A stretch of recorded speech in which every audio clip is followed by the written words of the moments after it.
Queridas, queridos, vamos a continuar con nuestra lectura de Freud, El crepúsculo de un ídolo, de Michel Onfray. Estamos en el capítulo tercero de la segunda parte. Eh, Linealmente no sé exactamente qué capítulo es, me parece que es el capítulo 11. No lo recuerdo bien, pero el capítulo 3, segunda parte, tiene por título Edipo, un espejismo en un coche cama. Así está escrito. Coche cama realmente no sé qué signifique, pero antes de empezar, vamos a continuar con nuestra vista de vida y obra de Sigmund Freud. Es una presentación que hice en Canva, una presentación apoyado por un archivo fotográfico que tengo en mi posesión, un tesoro mío. Ajá. Vamos a darle, dice el texto de Michel Onfray, repito, Freud, El crepúsculo de un ídolo, es una crítica al psicoanálisis, texto que decidí leer después de comenzar la lectura de Melanie Klein y darme cuenta que realmente Melanie Klein eh, podría ser cuestionada severamente al respecto de lo que tenía por psicoanálisis. Pero dice el texto, empieza con una cita. Cita de una carta a Wilhelm Fliess del 3 de octubre de 1897, palabras de Sigmund Freud. Se despertó mi libido hacia Matrem, así está escrito, Matrem, Sick, y ello en ocasión de viajar con ella de Leipzig a Viena, en cuyo viaje pernoctamos juntos y debo haber tenido, Sick, la oportunidad de verla Nudam. Se entiende que el doctor Freud le habla a su gran amigo Wilhelm Fliess, que justamente estamos viendo en pantalla, le está escribiendo una carta diciéndole en algún momento de mi vida, que esto es algo que Michel Onfray tiene el cuidado de no decirnos. Repito, aquí Michel Onfray parece que está haciendo como acostumbra una interpretación cortando fechas, exponiendo el material de forma tal que el doctor Freud sea representado de cierta manera. Ajá. Aquí no se dice en qué momento tuvo lugar el viaje, simplemente Freud le escribe a su amigo, vi a mi mamá desnuda y, así dice, despertó mi libido, se despertó mi libido. Podríamos también decir, me excité. Pero, queridas, queridos, no sabemos en qué momento ocurrió. Si es que ocurrió este evento. Ajá. Simplemente Michel Onfray expone una porción de una carta privada y con eso quiere que entendamos algo, Michel Onfray. Continúa, o mejor dicho, inicia el texto. Oh, aquí tenemos pues a Freud flanqueando por un padre viejo, flanqueado por un padre viejo que fecunda a una mujer joven, casi de la misma edad que su primer hijo, un genitor freténico, un genitor, no dice progenitor, un genitor frenético, esposo múltiple, creador de una familia enmarañada como un cajón desastre. Un padre humillado por un antisemita, pero que dobla la cerviz bajo el insulto. Un padre que humilla a su hijo porque orina en el bacín familiar. Un padre perfecto cuando muere y reaparece en sueños bajo la forma de un héroe magiar.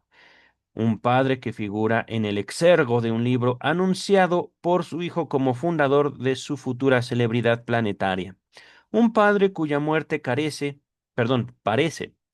un padre cuya muerte parece de dar crédito a su descendente, un trauma de tal magnitud que conduce a un autoanálisis, el cual, después de muchísimas peripecias autobiográficas, desemboca en la creación de una ciencia, se destaca esto como de ladito, como en itálica, llamada psicoanálisis. Eh, Michel Onfray, el autor de estas palabras, suele hacer este tipo, digamos, de declaraciones. Ajá. Se trata, digamos, de un ataque unidireccional que también encubre una, una admiración considerable de Michel Onfray hacia Sigmund Freud. Una admiración que pretende, digamos, recolocar la figura freudiana no del lado de la ciencia, y eso es curioso, sino del lado de la filosofía. Ajá. Como si ciencia y filosofía no tuvieran relación. Y al mismo tiempo, Michel Onfray hace su interpretación de analista del mismo Freud y dice, él fue más bien un mentiroso. Y yo soy la única persona en toda la historia que ha descubierto la única verdad, la verdadera de Sigmund Freud. Ajá. Y Sigmund Freud, ahí está. Y pum, ahorita se centra, digámoslo así, en la figura de el padre de Sigmund Freud, pero todo esto también con el afán de eh, referirse sobre Freud, hablar de Freud, que ahorita no sé si se alcanza a ver. Está conmigo mi peludito bebé, mi osito, chiquito, bebé. Terry, ven. A ver, esto, ven acá. Ven, ven, ven. No, piensa que lo voy a... ¡Oso! Este bebé. Ándale. Quería que aparecieras en la cámara un ratito. Bien, vamos a continuar. Dice Michel Onfray, y lo tenemos igualmente como hijo predilecto de una madre que no falló jamás en la demostración sostenida de amor a su hijo de oro. Una madre que anuncia a todo el mundo que ha dado a luz a un genio destinado a ser famoso, embarazada por un hombre que tiene la edad para ser su padre, pensada por su hijo como una mujer que habría podido tener un niño como su hijastro, una madre que inflige al susodicho hijo predilecto la ofensa de un hermano, aunque éste tiene la delicadeza de morir rápidamente. Es decir, y esto también poniendo al doctor Sigmund Freud como, digámoslo, un mal hijo, un mal hermano, ajá, eh, que busca hacer su voluntad siempre, ajá, solo porque ya en su análisis el mismo doctor Freud descubre la intensa vida emocional infantil, ajá, al justamente ser capaz de revivir parte de su infancia a través del análisis. Ajá. Dice el texto. mm, es verdad, en la infancia de Sigmund Freud, sus padres tienen un segundo hijo. Sus padres, el papá de Freud tenía hijos de matrimonios anteriores. En cuanto a los padres de Sigmund Freud, es verdad, el padre era mayor que la madre y Freud fue el primero, pero cuando llega otro bebé, el niño Sigmund Freud, pues no quiere a ese bebé. Ajá. El niño Sigmund Freud quiere, digámoslo así, el monopolio de amor de mamá y papá. Ajá. Y efectivamente, cuando digamos, por las condiciones médicas, las condiciones también de que se le podían ofrecer a ese nuevo hijo del matrimonio de el padre y la madre de Sigmund Freud, el bebé muere poco después, creo que no llegó a los 2 años. Y por supuesto, el niño Sigmund Freud se siente feliz. Se siente feliz de poder conservar el monopolio de amor de mamá y papá, ser el hijo predilecto, el único, hasta que después vendrían más hermanas, ¿vale? Y esto, por supuesto, lo señala Michel Onfray como algo que condenar, algo que oscurece la contribución de Sigmund Freud a la humanidad, siendo que justamente, queridas, queridos, es lo contrario. No se trata de buscar imponer una moralidad parca, seca, ridícula también a los niños. Ajá. Los niños son libres de moral y eso es herencia directa de Sigmund Freud, esa observación. Ajá. Por supuesto, es una observación que coloca al psicoanálisis no como un qué bonitos son los niños, qué bonito es eh, la inocencia, pero eh, ciertamente esta noción de Michel Onfray puede ser cuestionable y de hecho es bastante ridícula en cuanto a lo que quiere hacer ver sobre Sigmund Freud y sobre la humanidad en general, queridas, queridos. No se trata de que nuestros sentimientos se van a detener incluso frente a nuestra propia moralidad. Sentimos más allá justo de lo que queremos sentir. Ajá. Y esta clase, digamos, de abordaje sobre la figura humana se la debemos enteramente al doctor Sigmund Freud, el haber podido notar y construir no solo una teoría, sino un método que nos permite aproximarnos al ser humano dispuestos a escuchar al otro sin condenarlo. Ajá. Y por supuesto, ese otro puede ser un niño que dice, qué bueno que se murió mi hermano. Bueno, esa experiencia subjetiva, ese afecto puede ser de él o de ella, de unos niños. Ajá. Y esto solo por poner un ejemplo. Ahorita les pondré otro ejemplo y un ejemplo que podría sonar igual de moralmente aberrante, pero que emocionalmente tiene toda la lógica. ¿Qué tal, queridas, queridos, si ustedes son los cuidadores de un anciano o una anciana? Ajá. Alguien a quien quieren mucho, pero que debido a su extensa vida necesita cada vez de más y más y más cuidados y la dignidad se va degradando poco a poco. No solo deja de tener la libertad que acostumbraba, no solo deja de ser autónomo, necesita de ustedes para comer, para ir al baño. Poco a poco su vida se va marchitando y eso le molesta tremendamente a él o a ella, al anciano o a la anciana. Ajá. Naturalmente, conforme los cuidados no solo son costosos en sentido económico, sino costosos en sentido afectivo, la muerte llega, los cuidados se interrumpen. ¿Por qué no sentir un alivio por una muerte que era inevitable? ¿Por qué no sentir alivio, sentirse felices de que ya papá, mamá, el abuelo, la abuela ya se fueron, ya no están sufriendo? ¿Por qué no? La muerte tiene que ser necesariamente una tragedia. No, queridas y queridos. Dice el texto, ¿vale? Eh, repito, está Michel Onfray hablando de la madre de Sigmund Freud, atacándolo como puede realmente, pero resulta también un tanto infantil Michel Onfray en este texto. En este empeño, digamos, de decir, Sigmund Freud vivió y sintió. Ok, ¿y eso qué? Pues que sintió cosas malas, pensó cosas malas, deseó cosas malas. Ajá, malas en tu opinión. ¿Y eso qué? Pues está mal. Ah, ok, muy bien. Dice el texto, repito, Michel Onfray hablando sobre la mamá de Sigmund Freud.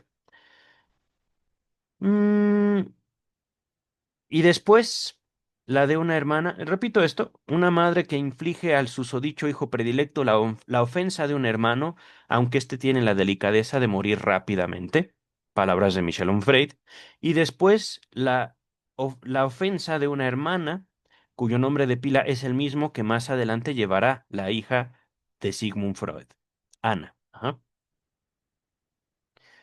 Una madre que paraliza a su hijo por el mero hecho de existir, provocándole un nudo en los intestinos durante toda la vida. Una madre que, al morir, libera a su hijo del peso psíquico que representó su existencia y que baja a la tumba en ausencia de su niño del alma, que envía a su hija para reemplazarlo. Ok, queridas, queridos. Eh, bueno. Puntos suspensivos. Este es un recurso dialéctico de Michel Onfray, con el afán de decir, ya lo dije todo, o ya todo está dicho, o las cosas son obvias. Bueno, queridas, queridos, no, las cosas no son obvias, al menos no desde el punto de vista del discurso de Onfray, porque efectivamente este discurso se puede interpretar. Ajá. Es como, queridas y queridos, si estuviéramos hablando mal de alguien que no está presente, y no solo de él, sino de sus padres. Es que de seguro su mamá, su padre, bla, bla, bla, bla, bla, bla, bla, bla, bla, bla. Ajá. Es algo, digamos, un tanto desleal. Ajá. Eh, dice el texto.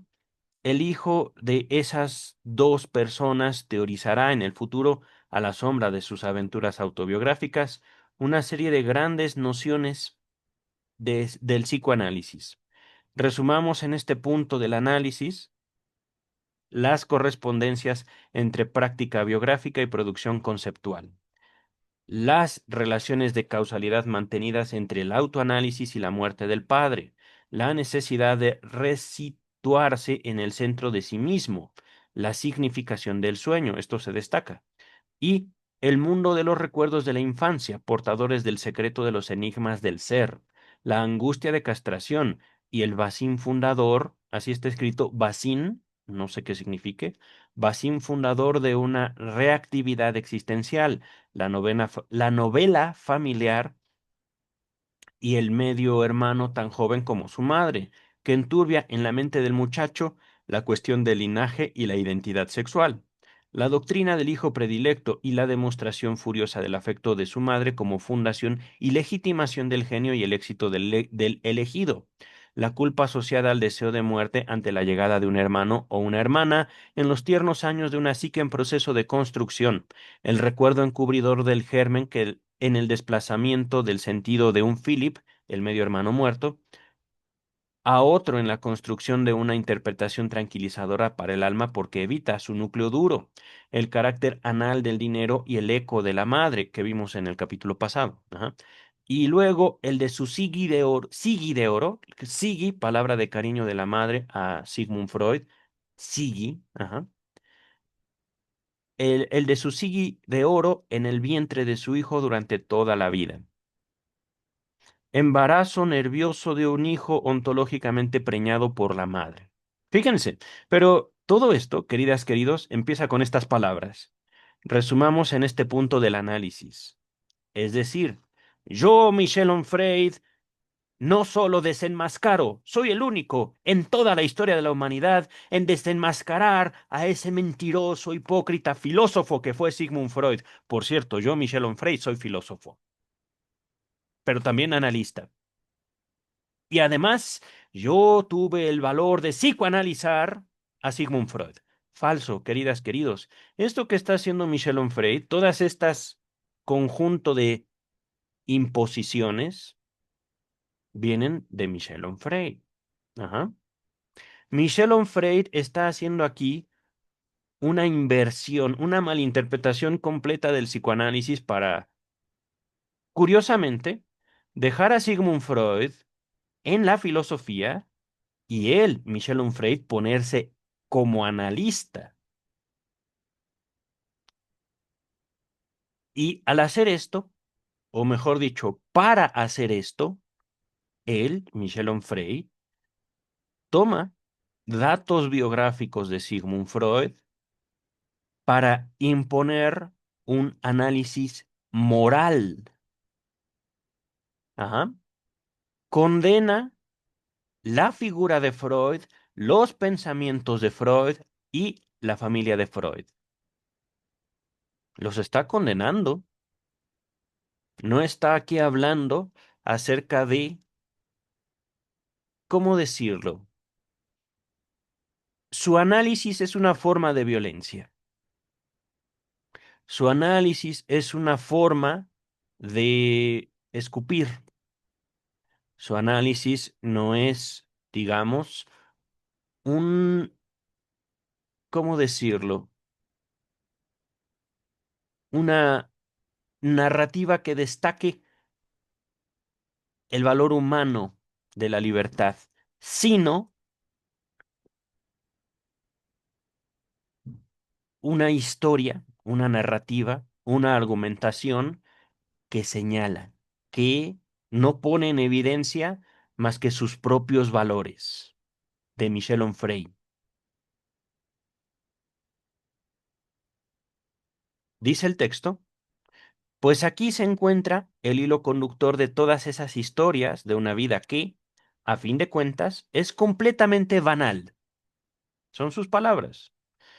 No hay, en efecto, nada fuera del ordinario en la existencia de ese joven. Pues, ¿qué querías? Banal, ridícula, sin sentido, sin importancia. Querido, eres tú quien se está ocupando de ella. Entonces, si Michel Onfray se ocupa de una vida que él llama banal, entonces el trabajo mismo que él hace es banal. ¿No creen? Esa es la diferencia, queridas, queridos. El psicoanálisis, voy a ponerlo así. El verdadero psicoanálisis es un acto de amor, no de amor carnal, no de amor físico, sino es un acto que busca acercar a los sujetos a un significado propio, no del analista, sino de ellos mismos. Cuando Sigmund Freud, digámoslo así, plantea el psicoanálisis, primero, no lo hace con el afán de llevar el bien como Sigmund Freud lo concibe a los demás. Ajá. Lo plantea, primero que nada, digámoslo, como una aproximación específica, primero a la neurosis, una condición médica que actualmente es inexistente, al menos de acuerdo a los manuales diagnósticos. Segundo, el psicoanálisis no parte de la necesidad de hacer el bien. Ajá. El bien no entra, digámoslo así, dentro del esquema del psicoanálisis porque se toma, digamos, como una aproximación, un medio de acercamiento de una realidad, de una dimensión, de una concepción única y específica de la vida. Y esa concepción no es del analista, es del analizante. ¿Qué tal si ustedes reciben en su consultorio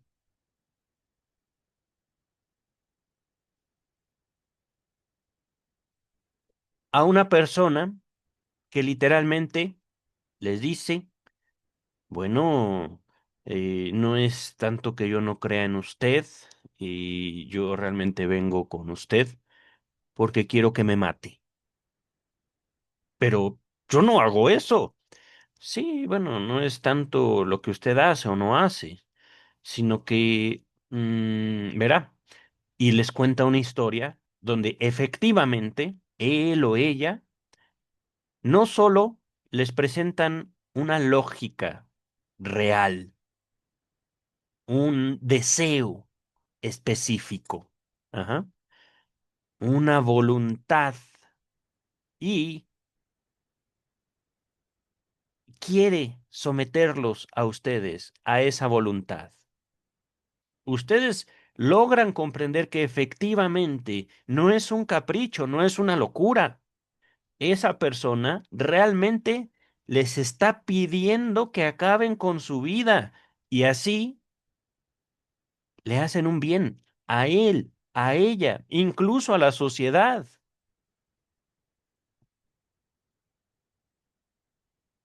Por supuesto, Esto no se dice en las escuelas de psicología, porque en las escuelas de psicología la salud mental es un valor positivo que no tiene contexto, que no tiene contenido. Es una promesa vacía, la salud mental. Ya en la realidad, ustedes encontrarán que al establecer contacto con otra persona, contacto verbal con otra persona, esa otra persona podría, y de hecho lo más seguro, es que tenga valores morales totalmente distintos a los de ustedes, y que incluso sus propios valores morales, los de ustedes, puedan cambiar conforme puedan encontrarse a otras personas o puedan enfrentarse a situaciones particulares en la vida. Y si los valores morales cambian, ¿qué tan variable será la salud mental? Bueno, no es variable porque no es real. Ajá. No es real porque conforma una receta básicamente de cocina para un buen vivir, entre comillas. Realmente nunca se ha alcanzado, nunca. No hay un solo caso en toda la historia de la humanidad sobre la salud mental. Pero Michel Onfray ahorita asume que él es la salud mental, que él tiene toda la verdad y todo el poder sobre la vida de Sigmund Freud, una vida que no es suya. Dice el texto, entonces, el texto, un texto banal sobre una persona banal, palabras no mías, sino de Michel Onfray. No hay, en efecto, nada fuera del ordinario en la existencia de ese joven. Heridas narcisistas, cardenales en el alma. Yo supongo que son heridas cardenales o cardenales en el alma. Se entiende que el alma de Sigmund Freud está compuesta por un montón de sacerdotes de alta jerarquía o algo así. Eh, Fantasmas y un imaginario que depositan lo real y la historia. No depositan, desposan lo real y la historia. Repito, heridas narcisistas cardenales en el alma, fantasmas y un imaginario que desposan lo real y la historia, reacciones epidérmicas, amores y odios, preferencias y aborrecimientos, hijos, un orden cronológico que no casa con el orden imaginario, pulsiones, instintos, libido sin Dios y sin ley, fijaciones de la energía negra del sexo en lo que se pone a tiro de la psique, banalidad existencial, puntos suspensivos. Por supuesto, la intención, yo creo que se nota del el ánimo despectivo del texto, ¿vale? Eh, y ese hilo conductor, bueno, porque Michel Onfray había dicho que, eh, pues aquí se encuentra el hilo conductor de todas esas ideas de una vida, ajá, que es completamente banal. Y ese hilo conductor, hoy lo conocemos bajo la denominación de complejo de Edipo, se destacan esas palabras. El epicentro del psicoanálisis es el primer lugar del corazón nuclear del alma de Sigmund Freud, pues esa hipotética verdad científica es ante todo un problema existencial subjetivo, personal, individual. Ese problema convertido por la gracia y magia del maestro y sus discípulos en el tormento de cada cual desde los comienzos de la humanidad y hasta el final de los tiempos. Ese problema, pues, es el de un hombre, uno solo, que logra neurotizar a la humanidad entera con la loca esperanza de que su neurosis le parezca más fácil de tolerar, menos penosa, una vez extendida a los límites del cosmos. Mm, ¿Cómo decirlo, queridas, queridos? Naturalmente, para el año 2025, 15 años después de haber escrito este texto, la neurosis es al mismo tiempo un mito social que una de las realidades más evidentes de la humanidad en general. Por un lado, podemos decir, la neurosis no existe porque no está en los manuales diagnósticos médicos, psicológicos y por lo tanto psiquiátricos. Ajá. Ni en la OMS, ni en la Asociación Psiquiátrica Americana. Ajá. No está en los manuales. Pero, al mismo tiempo, podemos resumir la neurosis como un comportamiento, un carácter infantil en un cuerpo de adulto. Y efectivamente, la primera evidencia de neurosis es el texto que estamos abordando. Una segunda evidencia es la vida política, queridas y queridos. En la vida política no hay moral, por lo tanto es infantil, y en la vida política también hay muchas conductas, digamos, que podrían ser peligrosas para los individuos que las llevan a cabo. Ahora, el hecho de que podamos o pueda yo señalar la presencia de neurosis en la humanidad, quiere decir que la humanidad no puede existir sin neurosis en absoluto. De hecho, eso es parte, digamos, no de una promesa de salud mental, sino de una propuesta, tanto pienso yo que del doctor Freud en su época, como propia, como mía. Ajá. No es que tengamos que pasar por un tratamiento médico, psicológico, psiquiátrico, terapéutico, de cualquier tipo, de cualquier rama científica, filosófica, religiosa, no sé lo que ustedes gusten o manden, y que después alcancemos un estado elevado de conciencia y podamos nosotros ser mejores personas. No, no es así, queridas, queridos. Podemos decir, la neurosis marca un límite en el cual el ejercicio de la voluntad puede separar a las personas. Ajá. El ejercicio de la voluntad no me refiero a personas buenas o malas, no me refiero a personas neuróticas o sanas. Ajá. Me refiero a que podemos, en todo caso, elegir qué hacemos con lo que sentimos, con lo que queremos. Ajá. Qué hacemos con lo que queremos. Por ejemplo, puedo yo o pueden ustedes sentir una gran frustración por lo que ustedes gusten y manden y podemos, si queremos, estallar emocionalmente, gritar, llorar, berrear como niños, tirarnos al piso si queremos y patalear. Ajá. Ojalá y no nos graben, pero otra cosa que podemos hacer una alternativa, digámoslo así, más madura, respirar y retirarnos callados. Esto socialmente será más maduro, pero si hacemos lo primero, de todos modos, estamos haciendo algo frente a nosotros mismos, para nosotros mismos. Este es el punto también, queridas, queridos. La sociedad nos va a demandar siempre algo diferente, siempre. Si reaccionamos de manera madura, no neurótica, de todos modos podrán condenarnos. De todos modos, aunque nosotros nos tiremos al piso a llorar como niños, a patalear haciendo un berrinche,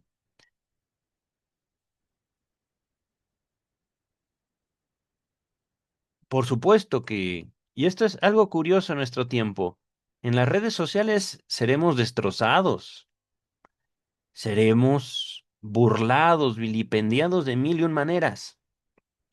Es algo que poco a poco ha ido transformando los espacios públicos, las redes sociales.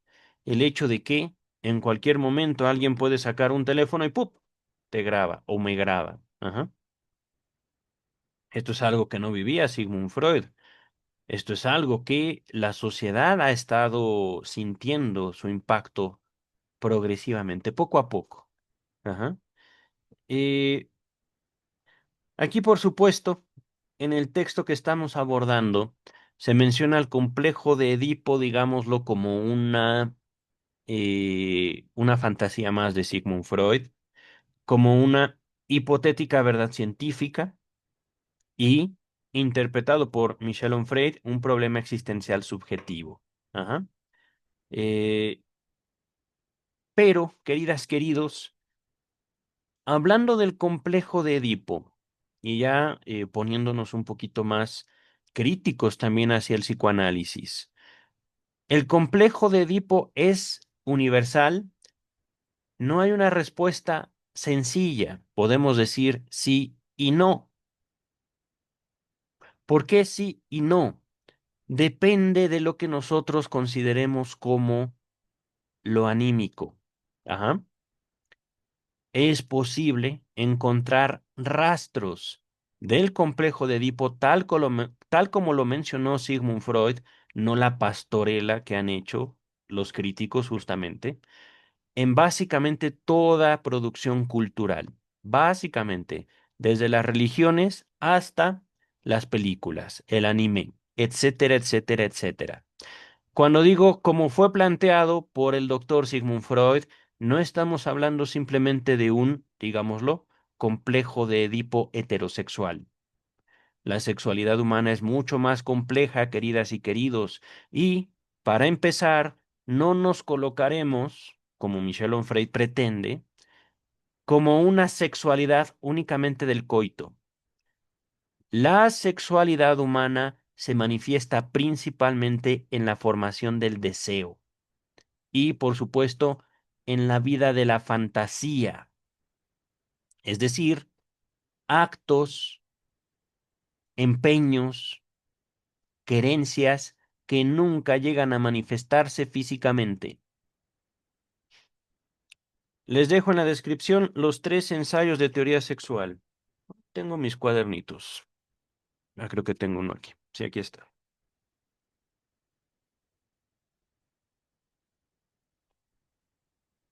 Es que, queridas, queridos, si nos acercamos a Michel Onfray, estamos completamente desarmados de acercarnos sin leer a Sigmund Freud, sin conocer sobre su obra.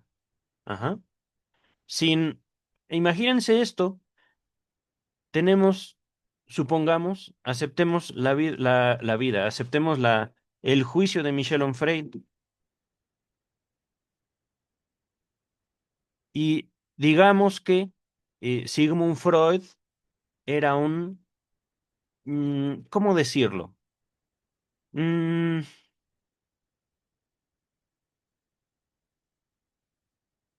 megalómano, narcisista.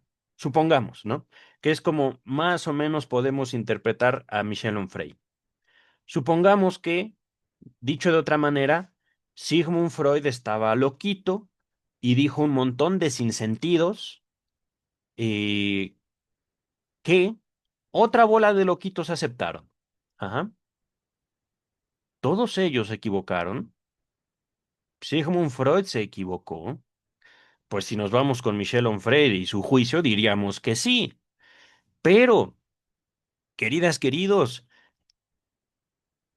es prestar los oídos a un juicio tendencioso.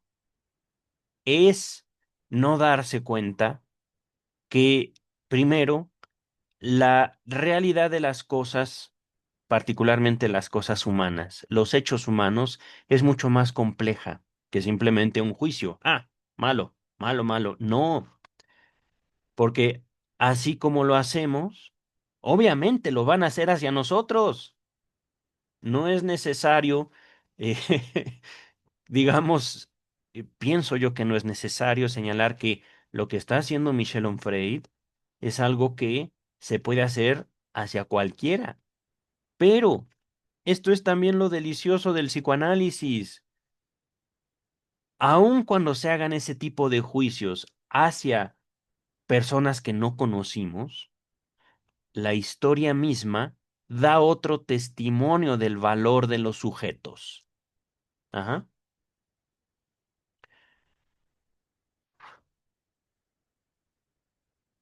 El hecho no solo de que Michel Onfray haya escrito un libro sobre una persona que él mismo considera banal, es que nos pone también en evidencia este doble juego que está jugando Michel Onfray. Es banal, es tonto, es sin sentido, pero ahí está él, no, no Freud, ahí está Michel Onfray, siguiendo una personalidad banal, poniéndose en el lugar de esa personalidad banal, haciendo los juicios que él cree esa personalidad banal haría. Dice el texto, en el trámite de su escribir, en el trámite de escribir su leyenda y esculpir su propia estatua, Freud dice en el texto, sobre los recuerdos encubridores. Un segundito, recuerdos encubridores en la descripción de este video. Que la fábrica textil de su padre en Freiberg quebró a causa de una crisis económica en su sector, lo cual habría justificado el abandono de esa ciudad morava, en Moravia, y la instalación en Viena en 1859, a lo cual hay que agregar la construcción de una vía férrea que habría postergado su localidad en beneficio de otras aglomeraciones, es decir, favoreciendo el comercio en otros lugares. Ajá. El papá de Sigmund Freud era comerciante. Freud tenía entonces 3 años y medio. De igual modo, en virtud de una legendaria lógica similar, el crack, es decir, la crisis económica de 1872, habría terminado por arruinar a Jacob Freud, el papá de Freud. La crisis, el tren, el crack, pero no el padre. Freud exime a su progenitor y no le reconoce responsabilidad alguna en lo que sucede y sucede a su familia. Es que, ¿qué esperabas, Freud? En serio. Eh, los juicios aquí de Michel Onfray son para atacar. Freud no tenía derecho de amar a su padre, amar y odiar a su padre, amar y odiar a su madre. ¿No tenemos derecho a eso todos? ¿Derecho a una libertad emocional? Incluso amarnos y odiarnos a nosotros mismos. ¿No tenemos ese derecho, Onfray? No, ¿verdad? Dice el texto. Al parecer las cosas no pasaron exactamente como él afirma. Puntos suspensivos. Es decir, este baboso de Freud. ¿Onfray? Dice el texto, puesto que no hubo crisis en el sector económico en que trabajaba su padre. En efecto, algunas empresas florecían en la misma ciudad, mientras que la suya bajaba las persianas. La vía férrea se construyó, sí, pero no pasaba lejos de la fábrica paterna y debido a ello, aumentaba las probabilidades de comerciar con otras ciudades. La verdad parece ser que Jacob era un delitante que gastaba mucho dinero, un individuo poco dotado para el comercio, pero, en cambio, bastante talentoso en el arte de conquistar damas. A los 16 años se casa con una joven, a los 17 se convierte en padre de familia sin ningún recurso, y luego, con el impulso adquirido, tiene otros 4 hijos, dos de ellos mortinatos, es decir, murieron al nacer.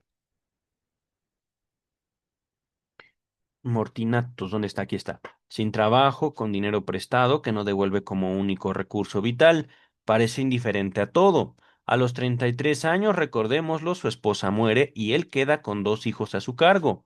Vive un tiempo con una mujer que desaparece sin más rastro, antes de casarse con Amalia, una muchacha a la que duplica en edad y a quien le hará 8 hijos en 10 años. Ay, ay, ay, ay, iba a estornudar. A los 67 años, ay, repito, a los 67 años, 67 años con 7 hijos, entre ellos Sigmund Freud y una mujer a cargo, no da abasto. Para proseguir sus estudios, Freud deberá pedir dinero, conseguir préstamos, becas, anticipos dados por miembros de la familia, amigos o profesores que lo sostienen. Nada para hacer de su padre un héroe. Repito, nada, no nada de nadar, nada para hacer de su padre un héroe.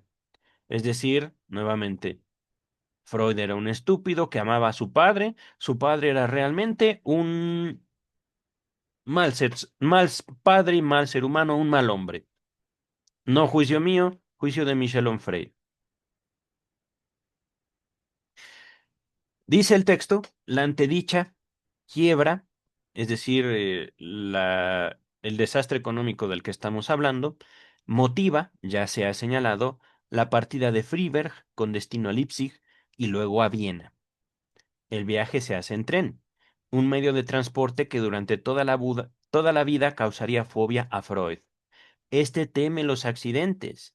Llega a la estación mucho tiempo antes y a veces toma un tren distinto del de su familia cuando salen de vacaciones. Al dejar la Viena nazi, partirá al exilio en ese medio de transporte.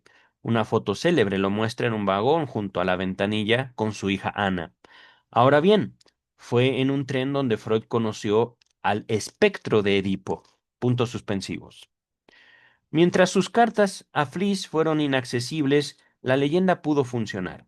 Freud se había sumergido en los entresijos de su psique, con el coraje de un explorador de lugares peligrosos, y había encontrado, luego de enfrentar todos los riesgos y manifestar una temeridad de conquistador, se destaca esa palabra, la verdad universal del complejo de Edipo.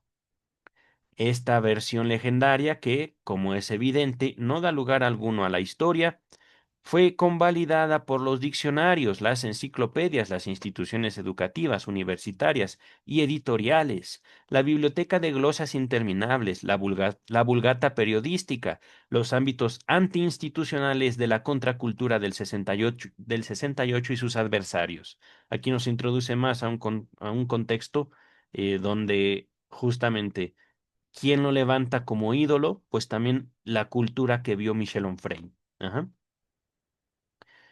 Y ya son incontables los mecanismos reproductores de esta ficción. ¿Qué espíritu independiente habría podido escapar a ese totalitarismo ideológico? El tuyo, ¿verdad? Bravo, bien por ti. Bueno, continuamos. También yo tengo derecho a mi infantilidad, queridas, queridos. Ese es un punto también muy importante. Infantilidad en un adulto, la emoción. Queridas, queridos, el texto es un texto infantil en el sentido no que sea diseñado para niños, sino que el autor se está poniendo a hacer un berrinche porque Sigmund Freud existió, porque Sigmund Freud tuvo un padre y una madre. Dice el texto, se entienden las razones de la censura de la correspondencia por los guardianes del templo. Anna Freud, la primera, y después en su estela, los numerosos partidarios de la secta, ya lo nombró así como secta, ¿no? No solo nombra a Freud como un mal filósofo, sino al psicoanálisis como una secta. Ajá. Un juicio de Michel Onfray. Destruidas, rescatadas para ponerlas a resguardo, expurgadas, perdón, publicadas en fragmentos elegidos para mayor gloria del héroe, con el único objetivo de alimentar su leyenda dorada, encerradas en archivos a cargo de los turiferarios de la causa, selladas en cajas inaccesibles al público hasta fechas irrazonables. Lo que esas cartas revelan es lisa y llanamente explosivo. ¿Por qué? Por ejemplo, el embargo de una conversación con Oliver Freud, su hijo, hasta 2057. Porque, porque sí, querido. Es que es un pataleo, es un berrinche el texto. Ajá. Eh, es que, mm, ¿cómo decirlo? ¿Qué le enoja a Onfray de Freud? Todo al parecer, que tuvo esposa, que tuvo hijos, que tuvo un padre, X, Y o Z. Uy. Pensé que estaba mal mi perrito. Se alcanza a ver aquí, es esta manchita que está aquí. A ver, ay, ay, ay, ay. Se alcanza a ver entre mis dedos, se está revolcando en su cama. Es que la vida es deliciosa, queridas y queridos, con sus cosas que pasan. Ajá.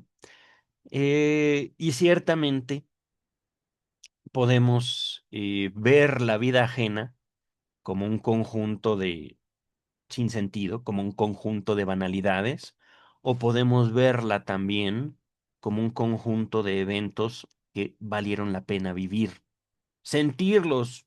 con dolor, con placer, como gusten, pero ahí estuvieron, queridas, queridos. No solo la vida de mi perro es preciosa, mi propia vida es preciosa, la vida de ustedes, y eso es también algo valioso. Sé que muchos de mis escuchas, chicos, chicas, vienen a este canal para buscar herramientas para una clínica no necesariamente psicoanalítica. Adelante. ¿Cuándo van a empezar a valorar la experiencia de sus pacientes? ¿Cuándo van a buscar dentro de las propias narrativas, no acusaciones de buenos o malos padres, sino algo que justifique que esas personas que están frente a ustedes los buscan para algo, los buscan por algo? Salud mental, yo qué sé, a lo mejor quieren, tal vez no que ustedes les hagan daño a ellos para seguir alimentando su, ¿cómo decirlo? Su idea, no la de ustedes, sino la de sus pacientes, de que la psicología no sirve, de que la salud mental no existe, etcétera, etcétera, etcétera. Ajá. Eh, de que justamente las autoridades, que ustedes quieran o no, son incluidos ustedes, queridas, queridos, las autoridades son corruptas, ¿no? Adelante. ¿Qué van a hacer ustedes con ese deseo que se deposita sobre ustedes? No lo sé. Ajá.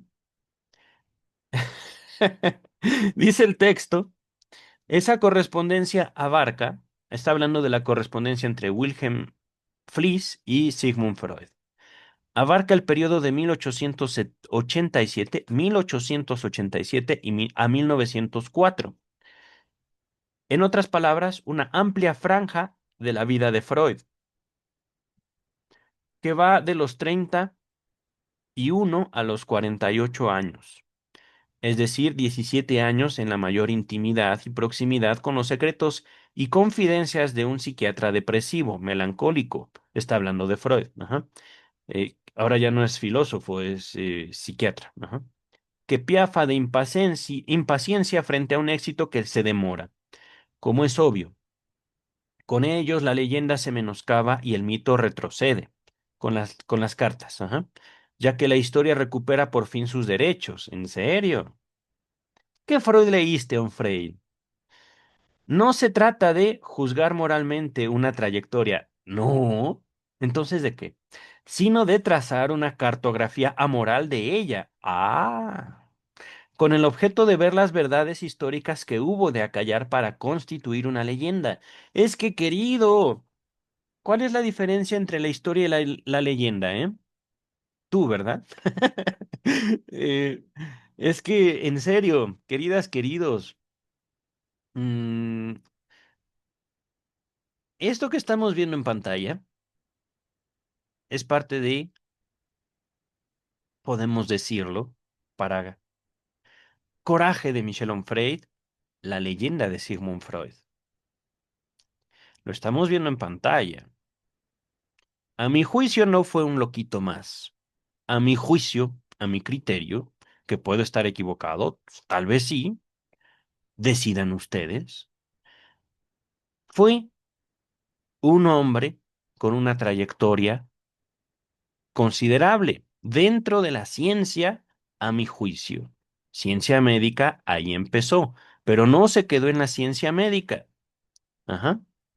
Tampoco yo diría que Sigmund Freud es un teórico de la psicología. Ciertamente propone estudios, propone ideas, porque en su época, en su tiempo eran necesarias y sostengo yo que siguen siendo necesarias. Ajá. En tiempos de Freud se hablaba de neurosis, ahorita ya no tanto. Ahorita se hablan de otras cosas, entre ellas las redes sociales. Ajá. Eh, y en este sentido, en la forma en la cual la convivencia humana se ha ido transformando, de forma tal que las universidades no creo que tengan mucha vida o se van a transformar severamente en su estructura. Ajá. Eh, la obra de Sigmund Freud sigue siendo valiosa, a mi juicio, a mi criterio. Michel Onfray, por supuesto, tiene que decir, y esto es importante, que no se trata de juzgar moralmente. Es Michel Onfray el que lo tiene que decir y tiene que recomponerse lo que él mismo sabe que está haciendo. Él está haciendo un juicio moral y no solo hacia Freud, hacia sus padres. Qué bueno que amaron a Freud. Qué bueno que Freud también amó a sus padres hasta donde pudo, porque no se trata de sostener el amor donde no se puede sostener el amor. Pero, queridas, queridos, lo que está haciendo Michel Onfray no es psicoanálisis. Podría ser un análisis moral. Podría ser. Podríamos tomarlo así. Voy a hacer más pequeño mi... Bueno, voy a pasarlo para acá. Ahí estoy. Dice el texto. Hablando de las fechas 1887-1904. Entre esas dos fechas, Freud pasará de la electroterapia al diván legendario a través de la hipnosis. Irá de la psicología científica a la metapsicología psíquica, pasando por el método de la asociación libre. Recorrerá el camino que conduce de la soledad sin dinero del consultorio sin pacientes a la creación del embrión de iglesia consagrada a la causa con la fundación de la Sociedad Psicológica de los Miércoles, pasando por el momento jubiloso de la posibilidad de fijar por fin el precio de sus consultas. Fundará una familia y perderá a su padre. Y para terminar, vivirá simplemente la vida de un hombre y no la existencia de un semidios, sino de un dios. Puntos suspensivos. Freud, claro, destruyó las cartas de Fliss, demasiado comprometedoras, en el invierno de 1907-1908. Quedan 287 cartas y una serie de manuscritos teóricos, o sea, un volumen de más de 500 páginas en el cual se descubre a un Freud de mala fe, oportunista, envidioso, interesado, tiñoso, vacilante, seguro de sí mismo, ávido de éxito, notoriedad y dinero. Un Freud que corre tras el reconocimiento universitario, neurótico, somatizador, es decir, que pasaba sus conflictos al cuerpo. Se enfermaba. Se enfermaba, Freud, sí, se enfermaba. Y otra cosa, que esto no lo dice Michel Onfray, Freud también cagaba. Freud hacía caca. Sí, hacía caca, Michel Onfray, igual que tú, igual que yo, dice el texto. eh, Adepto a la numerología y el ocultismo, partidario de las tesis más antojadizas de su amigo Wilhelm Fliess, la teoría de los ciclos y las hemorragias nasales en relación con la etiología sexual de las neurosis, puntos suspensivos. Un Freud que expone todas sus dudas a Fliess, porque lo quería, porque era su amigo. Intenta demostrar una tesis, por ejemplo, la psicología científica o la teoría de la seducción, y luego la recusa, es decir, se vale cambiar de opinión, Onfray. Esa llave magnífica para penetrar en los arcanos freudianos estuvo oculta durante casi un siglo.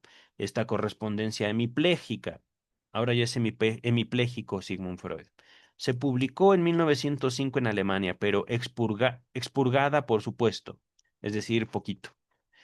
En 1954 en Inglaterra, en 1956 en Francia, pero siempre después de excluir las cartas más comprometedoras y los pasajes menos aptos para servir a Freud, a un Freud cultural, querido, a un Freud, ¿cómo decirlo?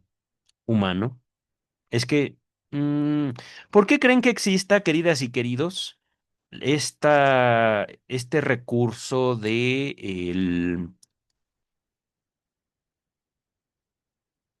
el secreto profesional, digámoslo así? ¿Por qué? No solo se extiende a la medicina, psicología, psiquiatría, sino también al derecho. Ajá. ¿Por qué ciertos profesionales tienen que callar ciertas verdades? ¿Por qué no hablarlas?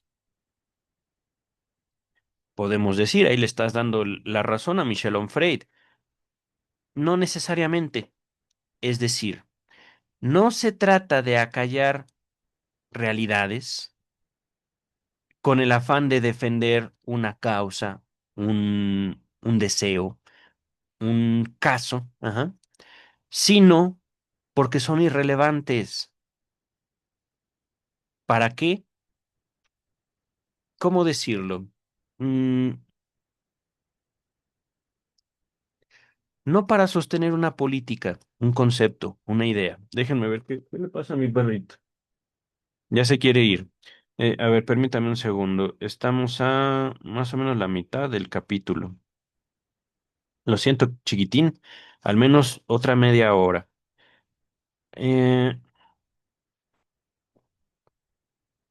no aporta nada, muchos datos. En serio, la mayor parte de lo dicho por Michel Onfray, la mayor parte, o lo más sustancial. Tal vez no todos los hechos, pero sí el centro. Ajá. El afecto de Sigmund Freud hacia su padre y su madre está en la interpretación de los sueños. Ajá. Ahorita, por ejemplo, de lo leído, yo no sabía que el papá de Sigmund Freud tenía dificultades económicas severas. Ajá. Cálmate, chiquitín, cálmate.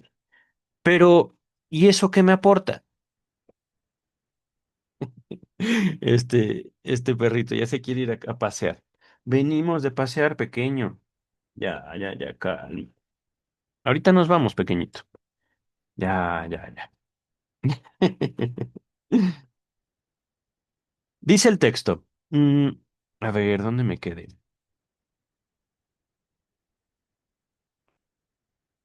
Repito, en 1954 en Inglaterra, en 1956 en Francia, pero siempre después de excluir, separar, dejar afuera las cartas más comprometedoras y o los pasajes menos aptos para servir a Freud. En esa edición fabricada a medida, se trataba de poner una lectura coherente de Los orígenes del psicoanálisis, título de la edición expurgada, es decir, manipulada, mentirosa. Ajá. Entendido como una conquista regular rectilínea, sin errores ni interrupciones, sin arrepentimientos, hecha por un hombre solo enfrentado a la incomprensión de sus contemporáneos, la necedad de su tiempo y la ruindad de la época, en especial del antisemitismo, pero que, con la fortaleza que le daba lo que siempre había llevado en su seno, logró imponer la verdad científica de una disciplina nacida de su exclusivo genio, sin fuentes ni predecesores, sin contemporáneos útiles, sin los debates necesarios para la constitución de un saber. Esa edición mentirosa se vendió en Francia tras numerosas reediciones hasta 1996, fecha de la última impresión de este monumento de desinformación.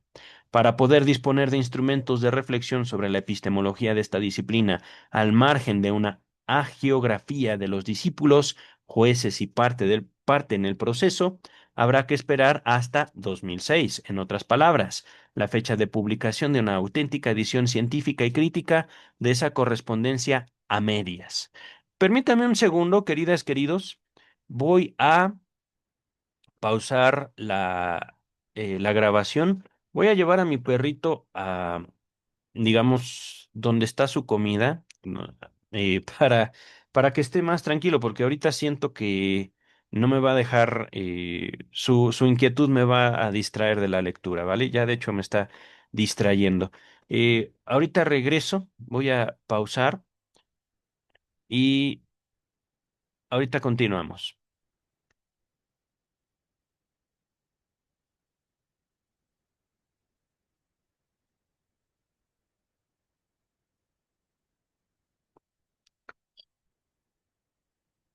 Ah, ¿es aquí? No. Ah, es acá. Ups, un segundito. Listo, vamos a continuar. Aquí está. Y le damos play a la presentación. Listo.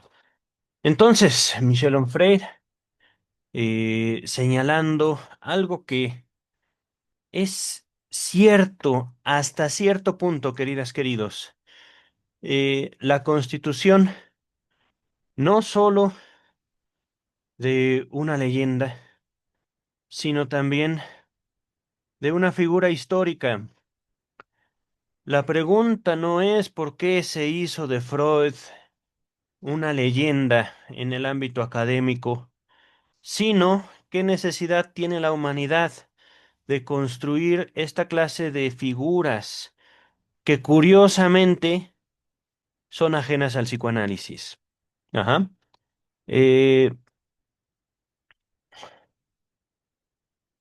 no solo, así como les cuento, el doctor Sigmund Freud menciona mucho de lo que Michel Onfray expone ahorita en la interpretación de los sueños, sino que también va mucho más allá. Ajá. Es curioso cómo ahorita se puede poner en duda severa el mismo planteamiento de Michel Onfray cuando en su introducción dice ya leí toda la obra. Ahorita ya no sé qué fue exactamente lo que leyó, porque, ¿cómo decirlo? Es un texto bastante sesgado. Y aún así, sostengo que esta clase de críticas son hasta cierto punto más favorables para el psicoanálisis que, eh, por ejemplo, la obra de Melanie Klein. Ajá. Es un juicio mío, es una opinión mía. Ajá. Pero ahorita vamos a continuar con el texto para que yo pueda ir a acompañar a mi perrito. Dice entonces Michel Onfray, para entrever la amplitud de la superchería, se puede planear una obra específicamente consagrada a analizar en detalle la totalidad de los expedientes en juego, pero no es ese el proyecto de este libro. ¿No es? Es que en serio, eh, ¿cuál es el proyecto de este libro? Se puede asimismo extraer de ese corpus abundante un concepto decisivo y ver de qué manera funciona como un emblema del método freudiano, método entre comillas. Elijamos el más central, sino la clave de bóveda del edificio, el complejo de Edipo, que la agiografía coincide en definir como el basamiento del psicoanálisis. ¿Y tú le crees a la geografía, querido? ¿Qué es la geografía ahorita que lo pienso? Ya es la segunda o tercera vez que encontramos esa palabra. A ver, lo vamos a ver en Google, ¿no? Creo que sería más. Creo que no tengo abierto Google esta vez. A ver, vamos a ver. Aquí está Google, efectivamente, no lo tenía abierto. A ver, vamos a ver. A ver. Share. Tal vez incluso lo esté leyendo mal. A ver, tablet. Aquí está mi libro de Michel Onfray. Ah,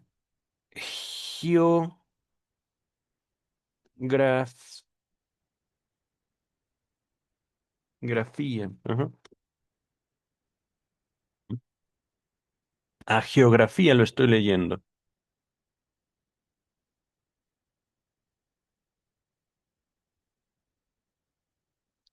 Historia de la vida de los santos. Ok. Entonces, la agiografía es justamente una palabra usada por Onfray para burlarse de Freud, el psicoanálisis. Ajá. Ahorita regresamos al texto, iba a decir. Regresamos a la presentación.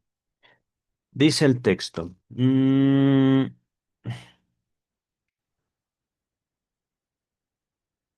Antes de su primera aparición teórica, en las contribuciones a la psicología del amor, falso, de 1910, el complejo de Edipo procede de una genealogía práctica. La aparición teórica del complejo de Edipo se hace en la interpretación de los sueños que les dejo en la descripción, ¿vale? Hay todo un capítulo dedicado al complejo de Edipo, pero interpretación de los sueños. Les dejo también en la descripción de este video el texto de Contribuciones a la psicología del amor, que es un texto bellísimo. Son tres contribuciones a la psicología del amor. Contribuciones, psicología del amor.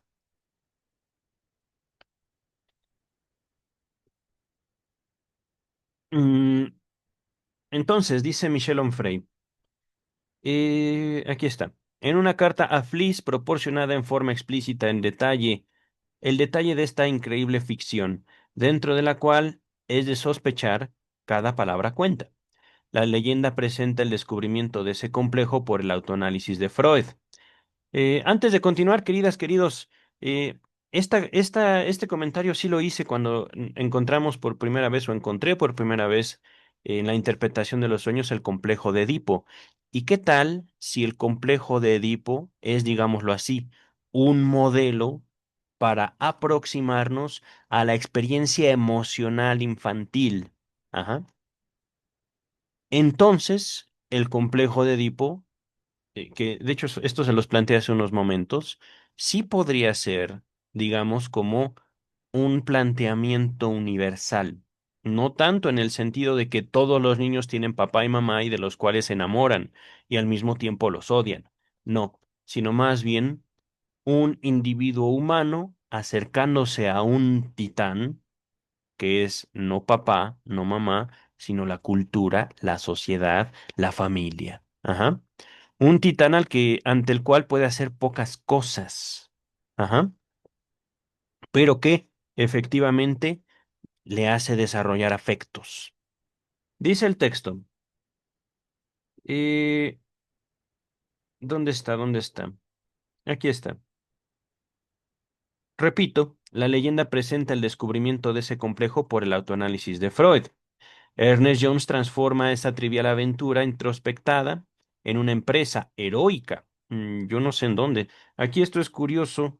Está citando Vida y obra de Sigmund Freud escrita por Ernest Jones, escrita, compendiada por Ernest Jones, pero no dicen dónde. Es decir, ahí está en la biografía oficial, Vida y obra de Sigmund Freud, pero ¿en dónde transforma esa empresa trivial en una empresa heroica? No, no dice. Dice, continúa el texto. La conquista de ese nuevo mundo se efectúa esencialmente por el sueño y su interpretación, y luego por la interpretación de los accidentes microscópicos de la psique, como el lapsus, el chiste, el olvido de un nombre o una palabra, un error de cálculo y todo lo que se presentará bajo la rúbrica de psicopatología de la vida cotidiana que se las dejo en la descripción. Em, ¿Cómo decirlo? Mm, la vida infantil, la construcción del mundo que hacen los niños, niños y niñas en general, eh, va mucho más allá, digámoslo así, no del complejo de Edipo, sino de la fábula de Edipo. Freud toma la fábula de Edipo para exponer un drama, pero tremendo. Ajá. Una situación impensable, increíble y al mismo tiempo que nos causaría asco a toda la humanidad. Matar a papá y casarse con mamá y tener hijos con mamá. Ajá. Como varones, básicamente sería un escenario terrible. Ujú. Por eso lo toma Freud. Por eso se puede hablar de un complejo de Edipo, no necesariamente, digámoslo así, en la misma configuración, en los mismos hechos que retrata Esopo, me parece. Edipo Rey. Ajá. ¿Quién estaba? ¿De quién lo dije? Es de Esopo, Edipo Rey. Ajá. Eh, el lapsus. Mi lapsus. Eh, pero, queridas, queridos, con ese señalamiento complejo de Edipo, lo que se pretende no es una reducción del alma infantil, sino justamente que como adultos podamos concebir siquiera superficialmente los grandes dramas que viven los niños. Y esto no por ser víctimas del mundo, sino que su propia condición infantil los lleva a creer situaciones, a ellos mismos plantearse escenarios complejos. Ajá. Y por supuesto, Las emociones que manejan los niños, podemos decir, son niños, sí, pero son tremendas. Ajá. Dice el texto. eh, a ver, ¿dónde me quedé? La conquista de ese nuevo mundo. Está siendo sarcástico otra vez. Lo inconsciente, el psicoanálisis, ajá, se efectúa esencialmente por el sueño y su interpretación, y luego por la interpretación de accidentes, esto ya lo había leído, accidentes microscópicos de la psique, como el lapsus, el chiste, el olvido del nombre o la palabra, un error de cálculo y todo lo que se presentará bajo la rúbrica de psicopatología de la vida cotidiana. ¿Qué nos enseña la correspondencia con Fliess sobre la genealogía del complejo de Edipo? La carta del 3 de octubre de 1897 comienza con un delirio numerológico similar a los que los compadres suelen bosquejar. Fliess cree que ciclos de 23 días en los hombres y 28 en las mujeres explican todas las patologías, hemorragias nasales, secreciones de la nariz, menstruaciones, anginas, dientes que salen, dientes que se caen, inspiración literaria, periodos melancólicos, impotencias sexuales, fecha de la muerte, puntos suspensivos. Palabras de Fliess, bueno, ¿y eso qué? Al cabo de las acrobacias cabalísticas con las cifras, los números y los periodos, Freud termina desde luego por salirse con la suya.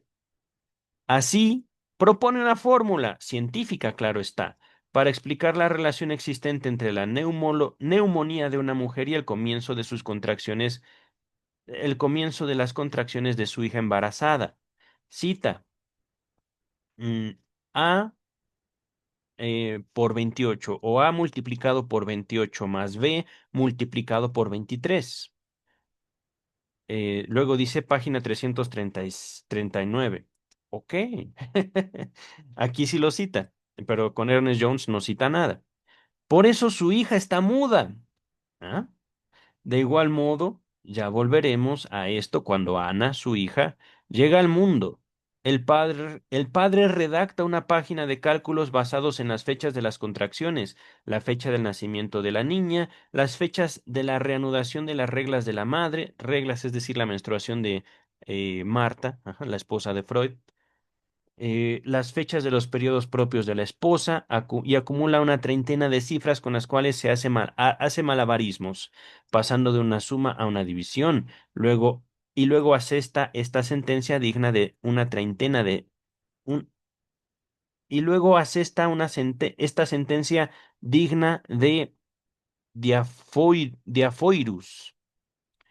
Palabras de Freud. El nacimiento, por tanto, se produjo en la fecha adecuada, 1 de marzo de 1896. Copérnico está lejos, puntos suspensivos. Es que ese era lo que querías lograr, querido. Decir que esta conversación entre dos amigos tiene que ponerse como evidencia de que el psicoanálisis no es ciencia. Bueno, pues ahorita, ¿qué puede decirse? Es un deseo de un padre hacia una hija. El nacimiento se produjo en la fecha adecuada. ¿Qué quiere decir eso, Frey? Dice el texto. Se comprende que Ana haya velado para que la publicación de esas elucubraciones científicas de su padre estuviera prohibida durante tanto tiempo. Ay, querido. ¿La caca es científica, Frey? ¿El moco es científico? Ahorita, en serio, Michel Onfray pretende que eh, eh, ¿cómo decirlo? Pretende enseñarnos lo que es ciencia. Dice el texto. No, aquí vemos, pues, en este contexto intelectual y bajo qué auspicios científicos, Freud transmite a su amigo Fliess el descubrimiento capital que desemboca en la teoría del complejo de Edipo. A ver, un segundito. Uno, dos, tres. Estamos a 3 páginas, queridas, queridos. Yo creo que sí lo acabamos de una vez, aprovechando que mi perrito está ahorita comiendo. Visitemos la trastienda de esta extravagante historia. Freud confiesa que, en el momento de aquella escena calificada de fundacional, tenía entre 2 años y 2 años y medio. Ya vemos, entre 2 años y 2 años y medio. Se despertó mi libido hacia Matrem y ello en ocasión de viajar con ella de Leipzig a Viena, en cuyo viaje pernoctamos juntos y debo haber tenido la oportunidad de verla nudam, desnuda. Ajá.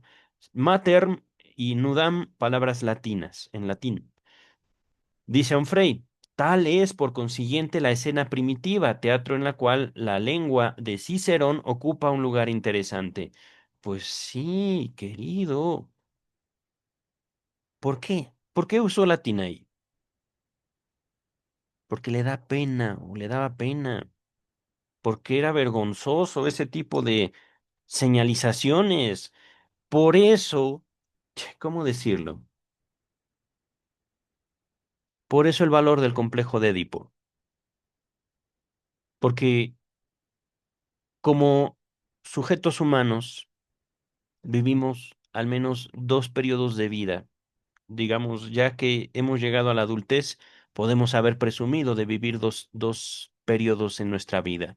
Nuestra infancia y luego ya algo distinto. Ajá. Algo distinto que justamente se ve atravesado por esa infancia. No nada más es una cuestión del complejo de Edipo, queridas y queridos. No nada más es una cuestión de que como adultos, ¿por qué no decirlo? Queremos enamorarnos, queremos sentir la emoción del amor, anhelamos la presencia de alguien importante en nuestra vida. Ajá. Un hombre, una mujer, qué sé yo, una pareja, un amigo, un amante. Queridas, queridos, por eso es bella la vida, porque somos capaces de hacer esas cosas, relacionarnos con nuestros semejantes. Pero, por supuesto, Onfray, no sé qué clase de humanidad quiere dibujarnos Michel Onfray. Dice el texto. Así como Kraft Ebing titula Psicopatías sexuales su estudio médico legal para uso de médicos y juristas, abogados, porque el latín permite expresar presuntas obscenidades que no lo parecen entre latinistas. Como todo el mundo sabe, quienes, entre latinistas, quienes, como todo el mundo sabe, son gente de buen tono. Freud no ve a su madre desnuda, sino matrem nudam. Primera lección, la cosa lo perturba tanto que, contrariamente a cualquier otro, que en una ocasión semejante perdería su latín, él lo recupera. ¿Ok? Segunda lección. Si se trata en verdad de esa fecha y ese viaje, Freud acompaña a su madre en el tren durante la ida de la familia a Viena. Ahora bien, dicho viaje no es de 1858, sino 1859. Fechas que se deducen de sus indicaciones. No, perdón, sino de 1860. El niño no tiene 2 años o 2 años y medio, sino 3 años y 9 meses, y en consecuencia está más cerca de los cuatro que de los dos. Bravo por eso. ¿Y eso qué? Ajá. De todos modos, queridas, queridos, supongamos, eso nunca pasó. Supongamos, Freud estaba hablando de una fantasía sobre la figura de su madre. ¿Y eso qué? Dice el texto, tercera lección, la más importante. El texto no dice que ha visto, sino que ha debido ver. Que las cosas con seguridad pasaron así, puntos suspensivos. En otras palabras, no que esa escena ha tenido lugar, sino que habría podido tenerlo. Pues sí, pero Onfray está buscando certezas donde no las hay. Queridas, queridos, no hablo del psicoanálisis. Hablo de que no se trata de aterrizar lo que decimos en fechas, en eventos, sino lo que decimos tuvo lugar o tiene lugar en lo psíquico, en la fantasía, en el deseo. Justamente, esa es la relación entre una vida adulta y una vida infantil. La vida adulta tiene tanta vida de fantasía como la infantil, pero nos importa menos. ¿Por qué? Porque solemos hacer cosas. Pero para los niños, esas fantasías, esos deseos son mucho más importantes que para nosotros como adultos. Pero para un Freud es totalmente irrelevante esa diferencia. Dice el texto. En otras palabras, no que esa escena ha tenido lugar, sino que habría podido tenerlo, de modo que el complejo de Edipo no procede de una observación científica debidamente comprobable y probada y luego confirmada por la clínica, al menos no de acuerdo a tu clínica, Onfray, sino de un anhelo, una hipótesis, un deseo, un afán, una apetencia, una aspiración, una avidez del niño. ¿Y por qué crees? A quien tanto le gustaría ver a su madre desnuda en el vagón del viaje o en el cuarto del hotel a la noche. No hay mejor forma de decir que aquí Freud toma sus deseos por la realidad. Ah. Es que en serio, esta clase de declaraciones son completamente fuera de lugar si has leído a Freud, pero no lo leíste. Dices que lo hiciste, pero pones en evidencia que no lo hiciste, Michel Onfray.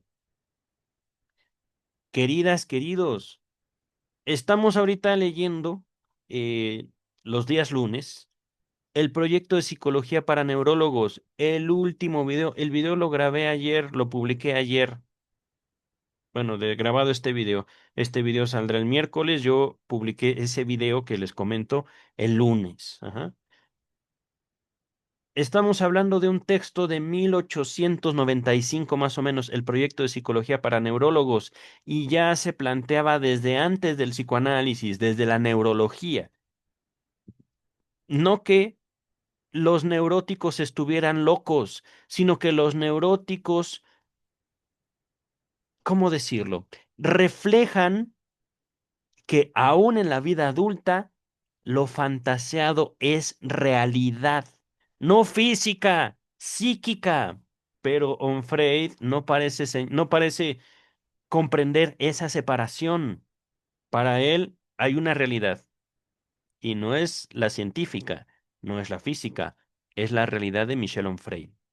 Pues eso es justamente lo que queremos decir desde el psicoanálisis.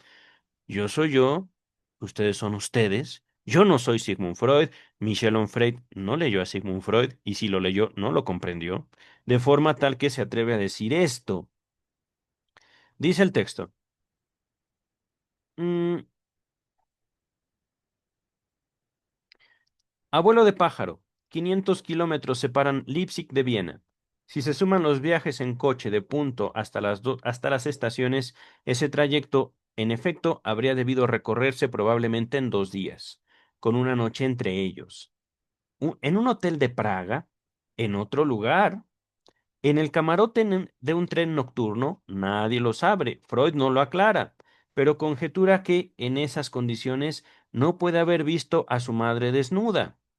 Comienza a la sazón una aventura increíble para ese deseo infantil, tal y como un adulto cree recordarlo 40 años después, y su devenir en la construcción de una disciplina llamada psicoanálisis, que en serio, ahorita deja mejor parado al psicoanálisis que Melanie Klein. Ajá.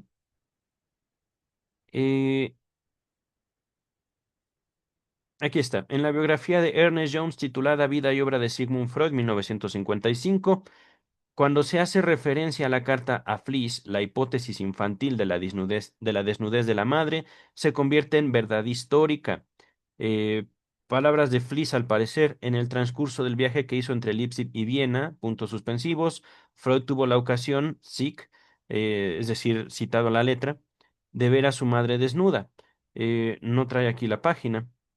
Mencionemos asimismo el documental El autoanálisis de Freud y el descubrimiento del psicoanálisis, 1959, de Didier Ancieux, lo estoy latinizando, no se pronuncia así en francés, quien en las páginas dedicadas a la biografía del joven Freud dice, durante el viaje de Leipzig a Viena, Sigismund percibe a su madre desnuda y siente una intensa emoción erótica que recuperará y analizará más adelante.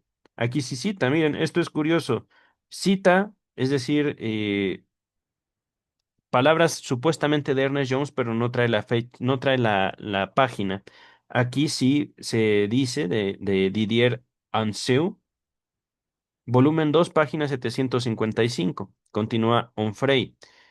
E incluso más fuerte, en Freud, Una vida de nuestro tiempo, de Peter Gay, que será la siguiente biografía, por cierto. Esto. 1988. El autor inglés cita explícitamente la carta de Freud a Fliess y transcribe el pasaje acerca de su madre. Palabras aparentemente de Freud, entre comillas. Pude sin duda verla nudam. Página 15. 9 líneas más adelante, Gay señala el error de la edad. Así tenía en realidad casi 4 años y no dos cuando tuvo la oportunidad de entrever a su madre desnuda. Mm, Cierra comillas, continúa Onfray. No nos asombra, pues, que aún en 2009, esto es, después de la aparición de la correspondencia in extenso con Fliess, el ladrillo de 920 páginas del psicoanalista Gerard Huber, eh, ay, no quiero leerlo en francés, lo voy a latinizar, ¿vale? Si citait Freud, biografía psicoanalítica. Lo estoy traduciendo, no sé cómo se lee eso en francés. Reproduzca el error y al hablar del famoso viaje a Viena, escriba. Se sabe que Freud sitúa en ese viaje su experiencia crucial de ver a su madre desnuda y sentir así el despertar de su libido que se volvía hacia ella. Página 66. Es que es curioso, da las páginas de todos los textos, pero no de vida y obra de Sigmund Freud por Ernest Jones. Continuamos. Así como es un error repetido varias veces, se convierte en una verdad. Puntos suspensivos. Comparemos esa carta con otro correo de Freud útil para constatar la transformación de sus fantasías personales en verdades científicas universales. El 15 de octubre de 1897 le cuenta a Fliess, entre dos consideraciones numerológicas, que carece de pacientes. Sigue un recuerdo de infancia acerca de su niñera, una vieja católica que lo llevaba a la iglesia a escondidas de sus padres, pasmados al descubrir un día que su hijo tenía usos y costumbres del Dios de los cristianos. Fue esa señora quien, convicta de robo, fue encofrada, entre comillas, encofrada, en las condiciones psicoanalíticas señaladas con anterioridad en este libro y en otros textos de Freud, porque esto tampoco Sigmund Freud lo dejó de mencionar, esta influencia de la niñera católica y cómo fue señalada o encontrada robando por su hermano mayor y llevada ante las autoridades de su época. Ajá. Dice el texto, en dicha carta a Fliess, repito, 15 de octubre de 1897, Freud escribe lo siguiente: ser completamente sincero consigo mismo es un buen ejercicio.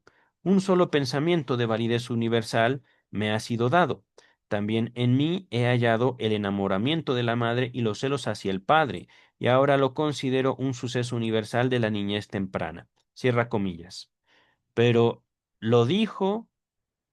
¿Ante quién y por qué? Y está completamente descontextualizando aquí. A continuación, también esto. Después de hablar de Edipo y descartar con un gesto exasperado las reservas opuestas por la razón, abre comillas, palabras de Freud, cada uno de los oyentes fue una vez en germen y en la fantasía un Edipo. Así y ante el cumplimiento de sueño traído aquí a la realidad objetiva, retrocede espantado, con todo el montón de represión, puntos suspensivos, que divorcia o separa a su estado infantil de su estado actual. Cierra comillas. Las cosas han sucedido así. Magister dixit, o el maestro dijo, o el maestro ya lo dijo. Ajá. Pero, queridas, queridos, ¿cómo decirlo? Mm, no lo comprendió. Es que así se dice fácil. No quiso comprenderlo. Ajá. No se trata, digámoslo así, de no solo el modelo, es la importancia del deseo infantil en la vida adulta. Lo que yo quería y qué hice con eso. no solo en ese momento, sino ahora. Michel Onfray presenta y quiere presentar al psicoanálisis como una locura. ¿Por qué? Entre otras cosas, porque lo toca y también lo trastorna, lo devuelve a su propia infancia. Dice el texto, este es, pues, el método en acción a plena luz del día. Freud reivindica la sinceridad retrospectiva y después de ahumar la atmósfera, asesta esta certeza. Lo que él descubre al observarse, al examinarse, tiene valor universal. ¿Pero qué fue? ¿Ver a su mamá desnuda? No, la infancia. Yo fui un niño. Michel Onfray también fue un niño. Y, supongamos, fui huérfano de madre o Michel Onfray fue huérfano de madre. ¿Y eso qué? De todos modos, existe, digámoslo así, una vida en la fantasía infantil. Y podemos como adultos aproximarnos a esas fantasías infantiles porque siguen latentes en nosotros. Dice el texto. ¿En virtud de qué? ¿Según qué criterios? ¿Con el respaldo de qué pruebas? ¿Todas, queridas, querido? Es que jamás sabremos nada de ello. Por favor, por favor. No estuvo para el tiempo. 1897, ya Freud le había mandado todo el proyecto de psicología para neurólogos. Ya Freud había pasado por Charcot, ya Freud había pasado por Breuer, ya Freud tenía esa experiencia. No llegó al autoanálisis simplemente porque se le ocurrió mágicamente por influencia de sus padres. No, queridas, queridos, aquí Michel Onfray está haciendo, repito, un sesgo, una elección. Este planteamiento es voluntad, no es una verdad como tal, es voluntad de un individuo, Michel Onfray, de atacar a una figura histórica, bajo la cual no puede, por mucho que quiera, esconder su envidia. Dice el texto. Esto sí ya fue más bien un juicio moral. Esto es un libro envidioso. Jamás sabremos de ello, bueno, sí lo sabemos, pero dice, Freud se instala en el terreno de la afirmación pura, el decreto profético, en las antípodas de las demostraciones científicas. Más un Moisés que impone sus tablas de la ley que un Darwin que acumula pruebas en una metódica vuelta al mundo. Bueno, si así lo quieres ver, si así lo quieres ver, adelante. Ese es tu deseo, querido Frey. También también en mí entre comillas, hace pensar que en la carta de Fliess destruida por Freud, asimismo una constatación de este tipo. Había asimismo una constatación de este tipo, perdón. Ya en la otra carta, al hablar de su madre, a quien cree haber visto desnuda, señala que Fliess había comprobado lo mismo con su hijo. Como no contamos con el intercambio de correspondencia, evitaremos una conclusión. Pero, ¿en serio? Ahora evitaremos una conclusión. No solo es un libro envidioso, sino que también hace declaraciones cobardes. El mismo Michel Onfray dice, esto es. No, no, no. No estoy juzgando. No estoy juzgando. No, no, no. No te atrevas a pensar que estoy juzgando. Te callas. Dice el texto. Eh, pero habida cuenta de que los dos amigos disponen del mismo material fantasmático, perdón. Esto basta para extraer una regla general con validez universal. No, pero bueno. Hágase la voluntad de Michel Onfray. Dice el texto, Freud bien podría haber visto desnuda a su madre y sentirse perturbado por esa visión. ¿Y Fliss testimonia acaso que su hijo había experimentado las mismas emociones?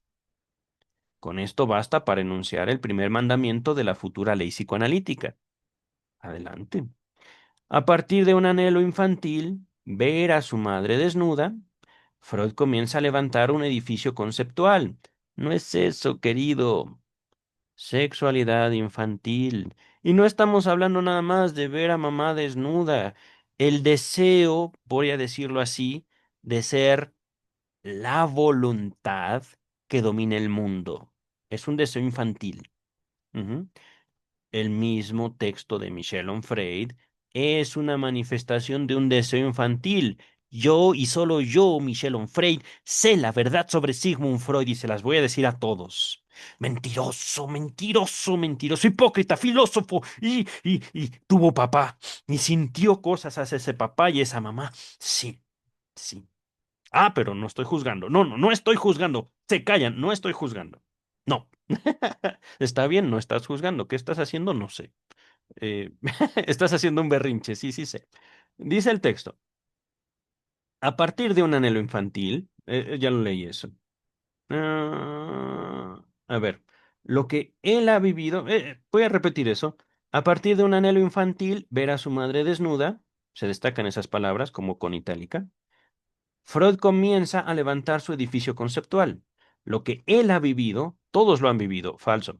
Más aún, todo el mundo lo ha vivido desde siempre y todo el mundo lo vivirá hasta el fin de los tiempos. Si nos remontamos a los orígenes de la humanidad, encontraremos ese sentimiento.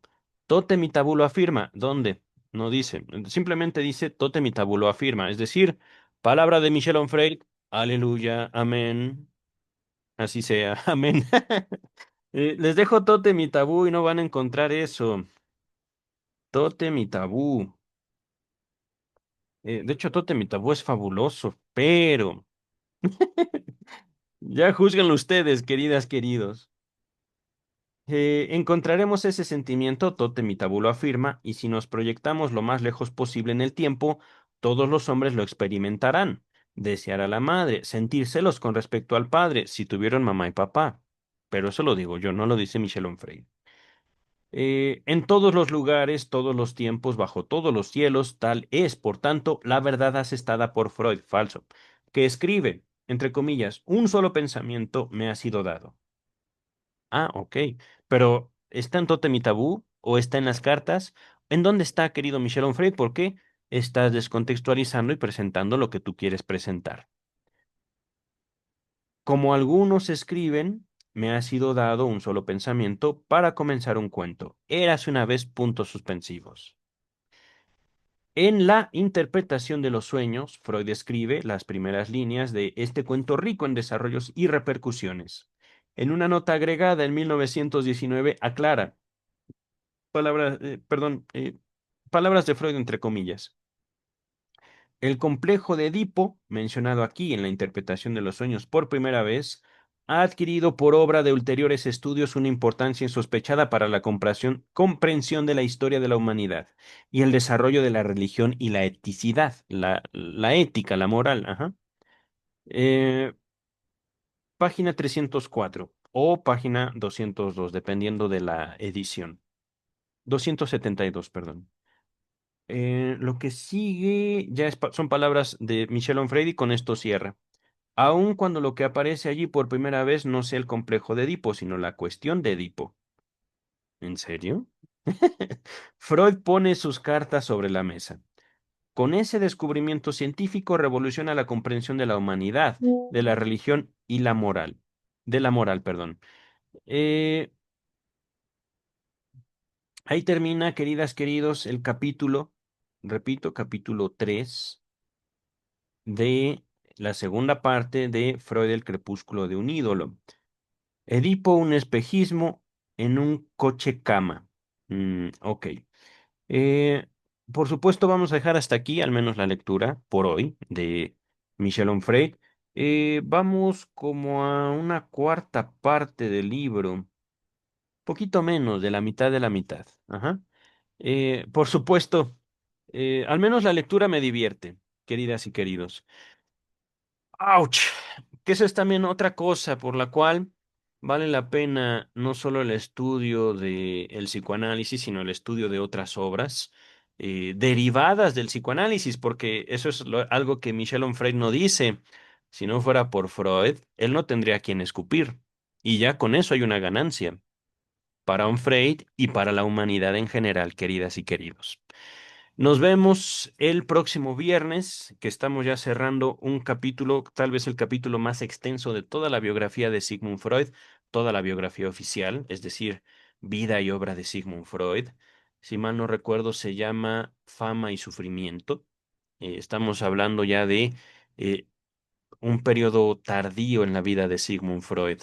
Estamos ya hablando de que se ha tratado quirúrgicamente por el cáncer muchas veces, su vida se ha desgastado, ya comienzan a hablar los biógrafos o el biógrafo de la influencia del Ejército Nacional Socialista Alemán en la Viena de tiempos de Sigmund Freud. En el momento de de la biografía en el que estamos, Sigmund Freud no quiere irse de Viena. Él dice que prefiere morir ahí.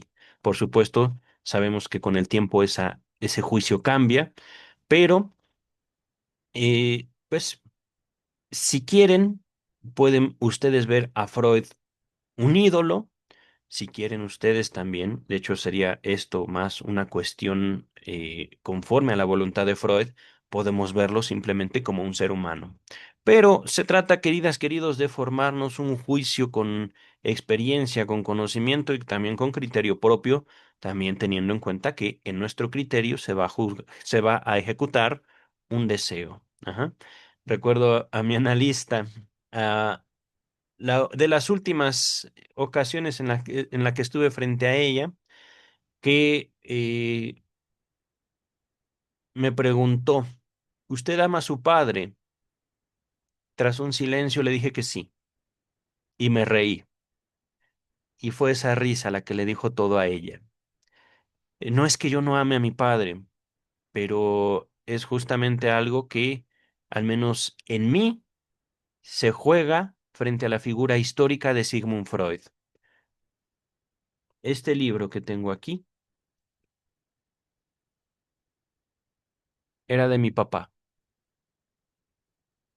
Y el yo acercarme a Freud, mi papá no fue analista, mi papá fue médico. El yo acercarme a Freud es acercarme a mi padre, ¿vale? También por eso es importante destacar, queridas, queridos, si ustedes quieren, pueden escupirle a Freud. ¿Por qué no? Si ustedes quieren, pueden escribir un libro escupiéndole a Freud y su figura, su familia. Ustedes son ustedes y ustedes tomarán las decisiones conforme a sus afectos. El psicoanálisis no es eso que está planteando Michel Onfray. ¿Qué es el psicoanálisis? Lo he dicho una y otra vez, ahorita planteé varias alternativas, pero lo voy a dejar eso como una incógnita, porque es una incógnita que al menos como analista yo quisiera definir todos los días de mi vida. Cada día, nuevo planteamiento. Pero este soy yo soy yo me hago cargo de mí, ustedes son ustedes, háganse cargo de ustedes, de sus amores y de sus odios, porque también puede ser que aquí Michel Onfray esté haciendo un acto catártico que él necesita. Adelante, adelante. Que esto que el otro, nos vemos, queridas, queridos. Bye.